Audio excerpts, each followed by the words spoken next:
Wanita mabuk narkoba tabrak lari motor dan truk, diselamatkan ojol saat diamuk massa. Seorang wanita berinisial AS diamankan warga setelah terlibat insiden tabrak lari di Kota Makassar, Sulawesi Selatan.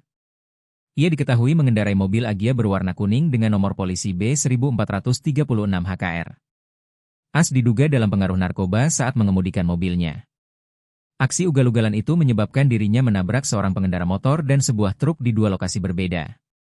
Kasubnit 2 Laka Satlantas Polrestabes Makassar, Ibda Darwis, menjelaskan, insiden bermula di depan Ramayana, Jalan AP Petarani. Saat melaju ke arah pertigaan Jalan Sultan Alauddin, AS menabrak seorang pemotor lalu melarikan diri. Bukannya berhenti, AS justru terus melaju dan membelokkan mobilnya ke Jalan Talasapang. Namun pelarian itu berakhir setelah warga bersama sejumlah pengendara berhasil menghentikannya di Jalan Minasaupa, Kecamatan Rapocini.